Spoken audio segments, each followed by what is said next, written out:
Okay, thank you for holding. Again, I wanna thank you for giving me the opportunity to interview you. I was really excited and I was nervous, but I'm. Why are you nervous? I don't know. I was like, who's there? I don't know if she's gonna be nice. Blah blah blah. Stuff like that. You just kind of get nervous because when you meet new people, you don't know if they'll be receptive to you and whatnot. So. That's the only reason why I was kind of nervous, but it's good to hear that you're cool. yeah. I'm chill. That's good. That's funny. Okay, so I got some questions that I'm going to ask you. And I'm not the type of interviewer that try to ask you, like, controversial questions or things like that. I'm more of a realist. I like to really know who you are and things of that nature. So I'm not going to ask you things like, crazy things or anything like that. So we can get right into it. Okay, awesome. Okay, give me a quick synopsis of who you are.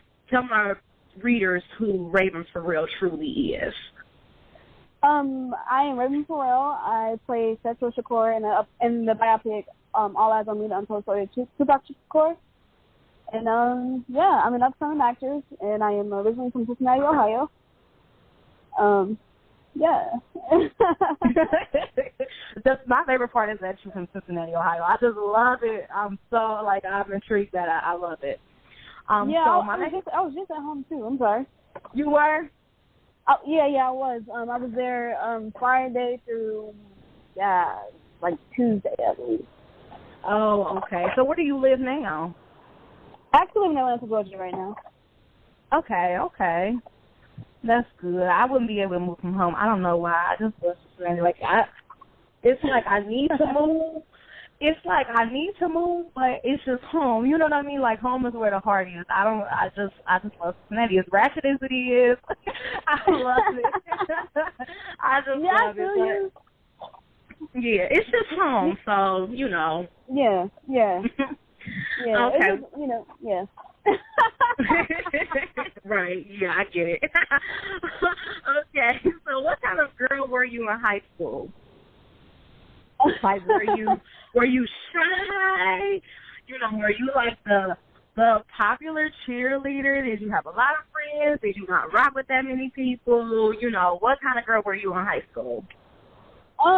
Actually, I didn't start getting like girly until college. I was actually like a tomboy. Not like a full-blown tomboy, but I didn't like care about like what I wore. I didn't care about like hair and makeup. Like I always wore a ponytail. Like right, like this me. I don't care. Right, yeah. The thing about that is, like, I'm a pretty shy person, but the school that I went to in Cincinnati, I went to performing arts, and those people are the same people I grew up with. So it was like, I attended performing arts from K through 12. So it was like those people who I was with, they were more so like family. It wasn't even like I was going to a new school. It was like everybody knows each other, Right. And it's a long time to go to a school. Like, I went to Schroeder. So I went to a private school when I was younger, but when I got to the 7th grade, I went to Schroeder, and Schroeder went from 7th through the 12th. So I basically grew up with the same people like you just said, and like we were like a family. It wasn't really a school to me because we had been around each other for a whole bunch of time. So, exactly. Like it's, at that point, we like, whatever, like, this me, I don't care. I'm not trying to impress nobody. We all been around each other for so long. So I get it. Exactly. Okay, so how did the audition for this particular film go? Like, tell us how that whole day went. I want to know. Okay, so it was super crazy. Usually in an audition, we are taped because we are auditioning with the cast and director of the production. But the director and producer are the ones who actually choose who books the film. So they record you so that they can send those videos to the producer and the director, and so they can choose, who they want to call back. I went into the audition, and I didn't get taped. So I automatically just thought, like, okay, this is, just a weird vibe. And then, like, I did my audition or whatever. It was 2 quick scenes. And when I did it, Winsome, the lady who cast me, she was just like, okay. And I'm like, okay. Like, okay, what?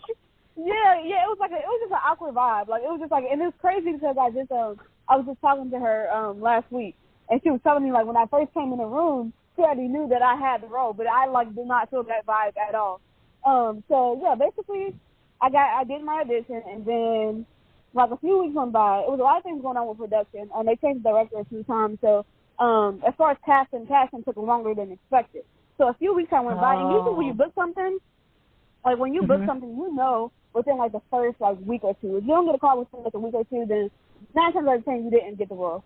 Right. So, like, a few weeks that went fast, so I just figured that I didn't get it. But then, like, I had a dream about it. And when I had my dream, like, it felt so real. So I texted my agent, and I'm like, yo, like, have this cast for kickoff yet?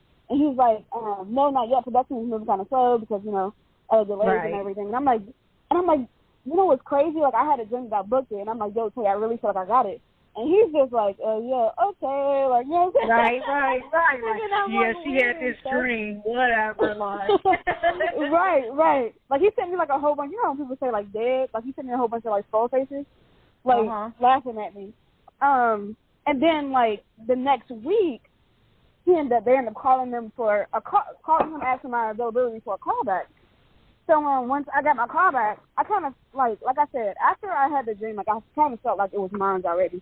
So I remember getting on the phone with my mom, and I go into this callback, and I'm like, Mom, like, I really just want to tell everybody to go home. Like, that's honestly how I felt, because I literally felt like it was mine. Like, I felt like it was mine. So I go into the room, and I'm smiling, like, just super hard. And LT, the executive producer, and Benny, they were like, why are you smiling so hard? And I'm just like, I'm just happy to be here. So they started laughing. And I did the scene. I did the scenes over again. I had 2 scenes again. And then they start laughing. I'm like, why y'all laughing? They just like, you did a good job. They were like, you just did a good job. And, like, I walked out, and I was like, thank you. And after that, I kind of knew that I had it. And then, like, it was like another month had went by, actually. And I didn't hear anything from him. And I'm like, and it gets to a point to where I'm like, my mom is, you know, telling me to book my flight to come home for Thanksgiving. And I'm like, Mom, like, because when I originally auditioned, they said that we were going to start something in November. So I'm like, I didn't even know we were going to come home because, you know, we'll be filming. But keep in mind, I didn't even know I officially even booked the role. I'm just saying this just out of affirmation. So during November had passed, and then Christmas had came. Before Christmas break, they they emailed my agent, and they asked him to send in baby pictures of me. So I called my mom trying to get, like, all the baby pictures I had, because originally there was a jail scene. It didn't make the film, but there was a jail scene and my pictures were in it, and that's what they needed the pictures for. So they was like, well, she didn't officially book the role, but she's winning the runner-up. And then after those 2 weeks, I didn't hear from them. And then, like, the night before that we started shooting, they called my agent and told him that I booked it and I was on set for the next day. So, yeah, it was a crazy process. Oh, my God. So it was like they called you, and then the next day you had to go shoot. Let me tell you, this is what they did. They emailed him and said, can you make sure, because, you know, I played 13 to 19 in the film. So they emailed him, like, can you make sure she does not get her eyebrows waxed in case she books it? So, right? So I'm like, yo, I just got my eyebrows waxed 2 days ago. So, they're like, send a picture. So then I sent the picture, and I had my Senegalese twist in. And they was like, oh, yeah, by the way, she's not allowed to have weave. So this is at 8 o'clock at night. 8 o'clock at night. You had to take your hair down? Yes. They literally told me that I had to go at 8 o'clock. My call time was at 6 a.m. the next day. Like I told you, I was a tomboy. Like, I didn't know anything, what to do with my hair or anything. Like, that was the first time I ever put a perm in my head, literally. Like, because I'm like, I got this part, it's over. I got the whatever they need to do. Like, my God. I stayed up all night, like, taking my hair down and then, like, putting a perm in it. And then, like, I literally put it all night and went straight to set at 6 in the morning. Like, it was crazy. That is dope. That is so dope. So who was the first? What was your reaction when you got the part? Who was the first person you called? What did you do? Did you cry? Did you cringe? Like, what happened? Yeah, when I first, before I even, oh my God, this is crazy. When they hit me up for the pictures, I called my mom and told her that you know, I think it's official. Like, you know, basically I booked it, and I was crying, like, and like, because it was funny because when my agent called me and he told me, like, I was like, okay, my voice like crying. He's like, you did? I'm like, yeah, you did. And, like, hung up, and like I started crying. Yeah, right. Like you had to be a G for a minute, and then you had to right, right. So then I called my mom, and I'm like, Mom, I was like, Mom, I think I booked Tupac. And she's like, what? You hit somebody? She thought I hit somebody with my car. And I'm like, no, like I think I booked Tupac. And then I'm like, but don't tell nobody because it's not official. So I'm telling you, like 30 minutes later, my entire family texting me, congratulations. I'm like, wow. That is funny. So your mom had already, it's like our parents got the one button they press, and it can fit like a mass media text to everybody. When right. you get as a kid, your mom on the phone like, and she did this, she did that, stuff like that. So people know stuff so fast in your family is ridiculous. But at least it was good news. You know what I mean?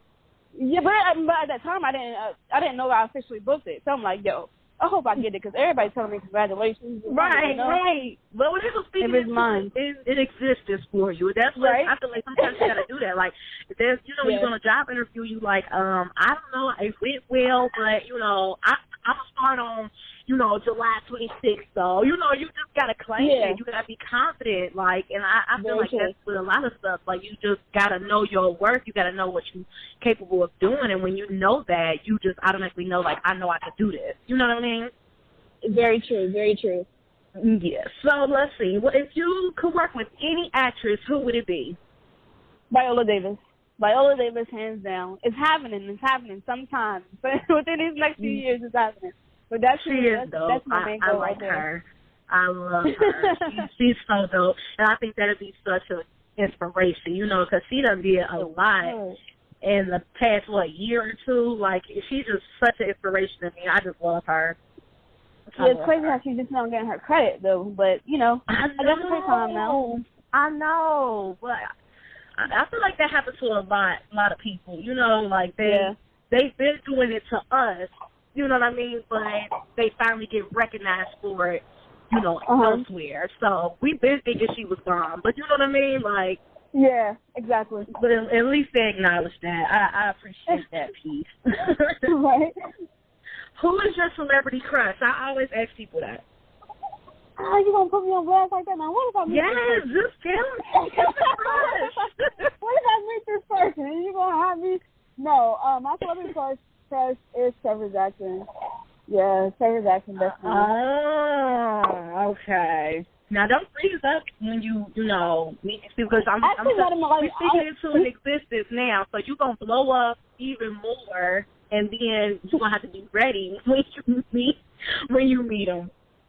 Well, he was at the premiere. I actually met him at the premiere. I got a picture with him and everything, but, I had to play it cool, like, oh, hey, what's up? I ain't really going daggone well in my mind. My heart is jumping out my chest. You try to play it cool when you really good. I'm like, oh, yeah, okay, next. I'm kidding. That's so funny. I'm kidding. So how is life being after, this whole All Eyez On Me? Like, how has life been? Has it opened up more doors for you, or have you been kind of like chilling, or? I haven't really chilled yet. Not yet. What you say, the momentum's still going?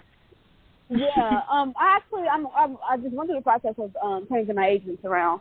So unfortunately, I'm not with the team that I'm with the same team, just not under the same agent that I was with when I originally started. But yeah. So like I was going through that change or whatever, and I really feel like everything has been on the go. Like, after this movie has dropped and I switched to the agent that I'm with now, like, I've literally been getting crazy opportunities. So I'm just, making sure that I'm ready and everything when it's time for me to get on the go and all of that. So, and count my blessings, really. Yeah, I think it's so dope because I don't think nobody really knew that you were, like, from the city. So when I saw it, I'm like, this girl should be all over the news. She should be all over the blog. She should be being reposted so many times because I love city love. Like, I feel like that, like, it's home. You know what I mean? And I just feel like if don't nobody rock with you, the people that where you come from should always rock with you to the highest level. And that's how I feel like, I like to interview different people, but of course I'm going to try to interview somebody who's from the same place as I am. You know what I mean? For sure. I think that's so good. Like, I really do, and I appreciate the opportunity so much. So I only got a few more questions, and then I'm going to hang up with you and let you do your, business since you out, being and stuff like that, man. Okay, I saw that you appeared in Greenleaf, and I just had to ask, did you meet Oprah when you shot for that? I did. Oh my God! I would have built it in my clothes. Yeah, and it's the same thing with Lee James. It's like they introduce themselves like, "Hey, I'm Oprah," or "Hi, I'm Lee James." I know who you are. Like, what? Are you kidding me right now? But like I said, I have to keep it professional. So I go ahead and introduce myself and just thank them for the opportunity. But in my head, I'd be like, what the heck is going on? Oh, my like, am God. I really right here? Like, am I really, taking this person's hand? And I'm really working for this person? But, yeah, it's definitely been blessings on top of blessings. For sure. Oh, my goodness. I wouldn't have been able to handle that. Like, Oprah, are you serious with me right now? Like, I just would have thrown. You know how sometimes you get nervous when you meet, like, guy celebrities? Like, there's a few female celebrities that I would just completely, like, lose it. Like, I probably would start crying. I said if I ever met Michelle Obama, I would literally start crying. Like, I would be startled. I wouldn't even know what to say. Like, those type of people. I'm 27, so I'm not that old, but there's just certain people that, when you grow up, you see, during monumental moments, you kind of like grow up with them, so that they mean something to you. And Oprah, I feel like, is one of those people for our age bracket. You know what I mean? Yeah, definitely. I feel you on that. So, let's see. Another question I always ask people when they move away from the city, when you're away from Cincinnati, what Cincinnati restaurant do you miss most? What do you? What's funny? What? It's not even a restaurant. It's the Avondale food truck down the street from the Children's Hospital. Yep. Oh my God! I eat that every time. Is it J&W? Is that what it is? J&W. That's Yup. That is it. That is it. I'm there every day when I'm in Cincinnati. Every morning you'll catch me there. You like literally, no over exaggeration. That's my spot right there. That is so funny. I've never heard nobody say that. I usually hear La Rosa. I just so mad because I'm like, everybody always wants La Rosa. Cincinnati is killing me. Not. They always want pizza. They kill me. It's definitely that truck. Man. It gives me so much life. Okay, so my last question is, what advice would you give your teenage self?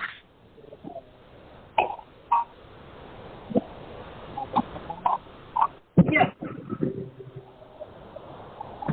Hello? I'm sorry?